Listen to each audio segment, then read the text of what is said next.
समाजातील प्रत्येक घटना थेट आपल्यापर्यंत पोहोचवणारे आपलं हक्काचं न्यूज चॅनल क्रांती सूर्य न्यूज। संपादक शशिकांत राजवंत।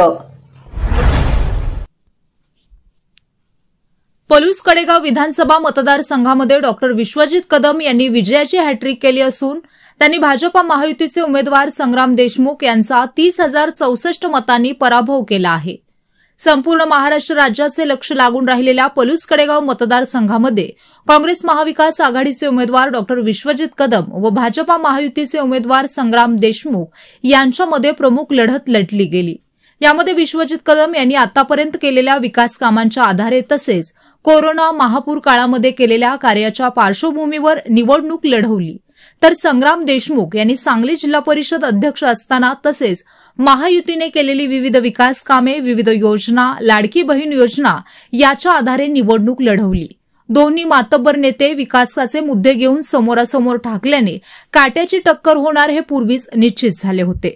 परंतु गेल्या विधानसभा निवडणुकीमध्ये विश्वजित कदम यांनी 1,62,000 मतांचे मताधिक्य मिळवून विजय मिळवल्याने यावर्षी विश्वजित कदम हे किती लाखांचे मताधिक्य घेणार याकडे सर्वांच्या नजरा लागल्या होत्या। परंतु संग्राम देशमुख यांनी तोडीस तोड लढत देत विजयाचे पारडे झुलते ठेवले। त्यामुळे पलूस कडेगाव विधानसभा मतदारसंघामध्ये विश्वजित कदम व संग्राम देशमुख यांच्यामध्ये काट्याची लढत बघायला मिळाली।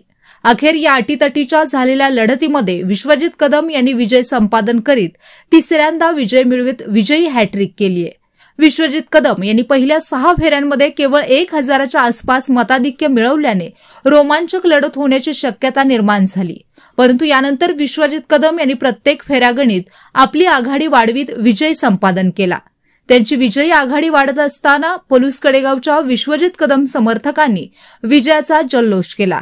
भिलवड येथे काँग्रेस कार्यकर्ते, विश्वजित कदम यांचे समर्थक व कार्यकर्त्यांनी ठिकठिकाणी फटाक्यांचे आतिषबाजी व गुलालाची उधळण करत विजय साजरा केला। कदम म्हणजे विधानसभा म्हणजे मुख्यमंत्री आहे। एक जरी माणूस आमचा राहिला सगळा निधी कुठल्याही माणसाला काही अडचण येणार नाही। गुंडा भाऊ डॉक्टर विश्वजित कदम हे आमच्यासाठी मुख्यमंत्री आहेत। झालेल्या निवडणुकीत विश्वजित कदम साहेब यांचा कामाची पोचपावती म्हणून झालेला विजय हे काँग्रेस पक्षासाठी निश्चितच मोठे योगदान आहे। 2024च्या विधानसभा निवडणुकीमध्ये आपण सर्वत्र पाहतो की महायुतीला सीटा किती भेटलेल्या आहेत आणि महाविकास आघाडीला किती सीटा भेटलेल्या आहेत। पण पलूस कडेगाव या मतदारसंघातून डॉक्टर विश्वजित कदम साहेब यांनी वादळात दिवा लावण्याचं काम केलेलं आहे। म्हणून आणि याच्या आधी पण डॉक्टर विश्वजित कदम हे सलग 2 वेळा आमदार राहिलेले आहेत। आता त्यांची हॅट्रिक झालेली आहे।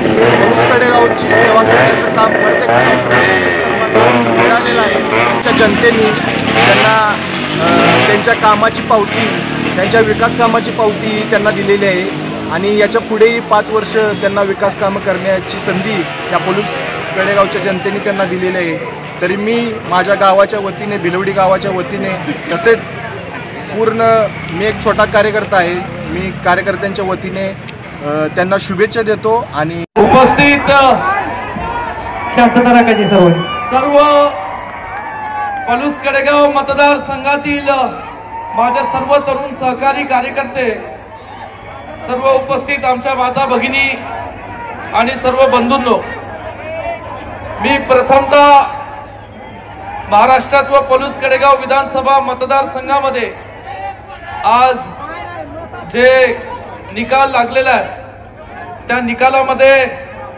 आपण सर्वांनी काँग्रेस पक्षाचा उमेदवार, महाविकास आघाडीचा उमेदवार म्हणून जे आपण सर्वांनी मला आशीर्वाद दिलेत, जे माझ्या पाठीशी खंबीरपणे उभं राहून जे पलूस कडेगाव मतदारसंघाचं आमदार म्हणून आपण सर्वांनी निवडून दिलं, त्याबद्दल मी प्रथमतः पलूस कडेगाव विधानसभा मतदारसंघाच्या सर्व माझ्या तमाम माता भगिनींचे, ज्येष्ठांचे, सर्व तरुण कार्यकर्त्यांचे मनापासून आभार।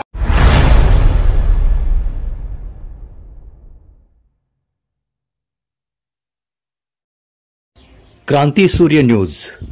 संपादक शशिकांत राजवंत। सबस्क्राइब करा।